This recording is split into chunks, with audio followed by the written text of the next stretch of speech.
umanong nag-backload o sumakay sa private plane si Alice Guo, kaya siya nakalabas ng bansa nang walang nakakaalam.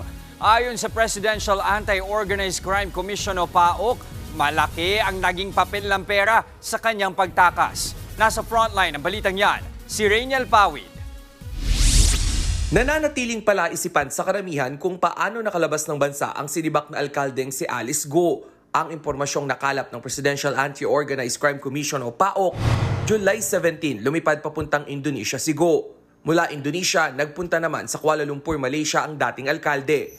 Matapos yan, nagtungo raw si Guo sa Singapore at naglagi roon ng halos isang buwan. August 18 naman nang bumiyahe siya papunta sa Batam, Indonesia sakay ng isang cruise ship. Pero sa kabila ng mga ito, wala pa ring konkretong detalye kung paano siya nakalabas ng Pilipinas. Ayon kay Undersecretary Gilbert Cruz, posibleng naging backloader ang dating alkalde. Pati na rin ang kapatid niyang si Sheila Guo at business partner na si Cassandra Ong. Nasa kustodiya na ng National Bureau of Investigation ng dalawa matapos mahuli ng mga otoridad sa Indonesia. Pag sinabing backload, halimbawa, may pupunta ng Pilipinas, di ba? Pero documented, di ba? Documented yun. Nakatara sa kaap natin o kaya sa kaap ng ibang bansa. Galing na Indonesia, halimbawa, bababa ng Pilipinas. Tapos, pagbalik noon, wala nang laman yun.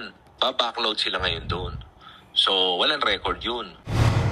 Ayon sa Bureau of Immigration, posibleng sa timog na bahagi ng bansa lumabas sila Guo. Tingin pa ng PAOK, may mga taong nagbulag-bulagan sa kanilang pagtakas. Posible rin umanong nagbayad ng malaki ang grupo ni Guo para makatakas ng walang nakaalam. Pera yun. Kasi, tiyempo lang naman sila yung merong pupunta ng Pilipinas na naka-private jet Tapos, pupuntahan na lang nila yun, magpa-backload sila. Mismong si Pangulong Bongbong Marcos na ang nagbabala na may mananagot sa pagpuslit ni Guo. Ayon sa BI, maaaring nananatili pa rin sa Indonesia ang dating alkalde. Sa isang mensaheng ipinadala ng abogado ni Guo na si Attorney Stephen David, 3 araw na raw niyang hindi nakakausap ang kanyang kliyente. Nagbabalita mula sa Frontline, Rainiel Pawid, News 5. Mga kapatid, Jess De Los Santos po. Iba na ang may alam at may pakialam sa panahon ngayon. Para sa tuloy-tuloy na balitaan sa Frontline kahit weekend, mag-follow at mag-subscribe sa social media pages ng News 5.